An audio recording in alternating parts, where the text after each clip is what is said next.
bienvenue dans cette deuxième dimension de la première étape de notre parcours d'accompagnement. Nous allons parler aujourd'hui de l'image de soi et comment adopter une meilleure image de soi. En effet, ce n'est pas tellement facile d'avoir une image positive de son corps.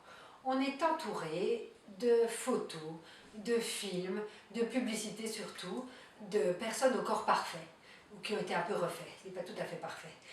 Et la tentation est très grande de comparer, de se dire mais pourquoi est-ce que moi j'ai pas des jambes comme Barbie, pourquoi est-ce que j'ai pas un teint parfait, un nez droit, des cheveux frisés quand on a les cheveux lisses ou l'inverse, pourquoi est-ce que je pèse plus de poids que les jeunes filles qui défilent dans les défilés et qui pèsent beaucoup trop peu, qui sont complètement anorexiques. Donc on a tendance à dévaloriser son image de soi pour correspondre à des canons qui ne sont pas très naturels. Cette tendance commence souvent chez les adolescentes. Les filles au collège commencent à avoir un corps de femme, elles se comparent, les garçons les regardent. C'est pas tellement facile de se dire ma copine est plus jolie, pourquoi est-ce que j'ai pas plus de poitrine ou moins de poitrine d'ailleurs. Cette tendance à se comparer commence en général là et se poursuit dans l'âge adulte. C'est amusant de voir que les hommes et les femmes n'ont pas toujours exactement le même regard sur eux-mêmes. Les filles ont tendance à se dévaloriser. Quand elles se regardent dans un miroir, elles ont tendance à se trouver moins belles et plus grosses que ce qu'elles sont en vrai.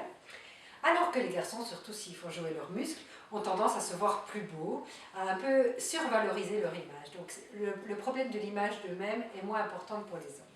Je vais maintenant partager avec vous 3 clés pour adopter une meilleure image de vous-même. La première clé, c'est de cesser toute autocritique, cesser cette petite voix intérieure qui dit « tu n'es pas assez bien, tu n'es pas assez belle ».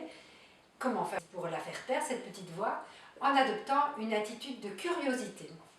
À chaque fois que la petite voix retentit, on peut prendre du recul et se dire « mais au fond, qu'est-ce qui se passe ?» Avec bienveillance, c'est très important. Regarder, observer, écouter un petit peu ses émotions, comprendre ce qui nous mène à faire émerger cette petite voix intérieure critique. C'est une première clé qui marche assez bien. Prendre une petite pause, observer. La deuxième clé, c'est de penser à sa santé plutôt que penser à son poids. C'est vrai qu'on a souvent aussi, du fait de la société dans laquelle on vit, tendance à penser aux calories, tel aliment font grossir, tel autre pas. Dans l'approche CETO-LCHF, l'accent est plus mis sur la santé que sur le poids. En effet, en adoptant les aliments qui sont prévus pour notre espèce, comme nous l'avons vu lors de la première dimension de cette étape, on fait du bien à son corps. Les pics et les creux de glycémie disparaissent, on se sent beaucoup mieux, on a moins faim. Les personnes qui souffrent d'inflammation guérissent leur corps de l'inflammation grâce à cette alimentation beaucoup plus adaptée. Et donc tous ces bienfaits pour la santé entraîne comme effet secondaire en général une perte de poids. On arrive à un poids normal, un poids bon pour la santé. Donc se focaliser sur la santé plutôt que sur le poids évite toutes les émotions, j'ai fait un dérapage, je vais me culpabiliser. Ça permet d'aimer mieux son corps qui fonctionne bien, de le remettre en bonne santé, on se rend compte qu'il fonctionne bien et on l'apprécie davantage. La troisième clé pour adopter une meilleure image de son corps est de le considérer comme un ami fidèle ou une amie fidèle.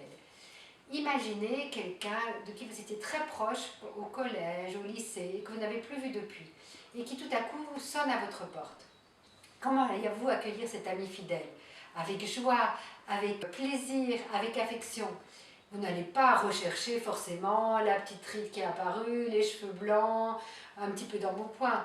C'est tellement secondaire, vous l'aimez, donc vous l'aimez tel qu'il est. Adopter cette même attitude vis-à-vis de votre corps vous permet d'aimer votre corps avec ses qualités et ses défauts. Il est fidèle, il a toujours été là, tous les jours il œuvre pour que vous continuiez votre vie en bonne santé et vous pouvez en être reconnaissant et vous savez aussi qu'il sera fidèle jusqu'à la fin de votre vie, ce corps. Donc le considérer comme un ami fidèle peut vraiment permettre d'adopter une meilleure image de soi et de ne plus laisser libre cours à ces comparaisons, à ces autocritiques, comme on est souvent tenté de le faire. Voilà donc pour les 3 clés du jour sur l'image de soi. Votre prochaine vidéo concernera la dimension intuitive de cette première étape et parlera de la différence entre les régimes et les habitudes alimentaires. Bonne journée!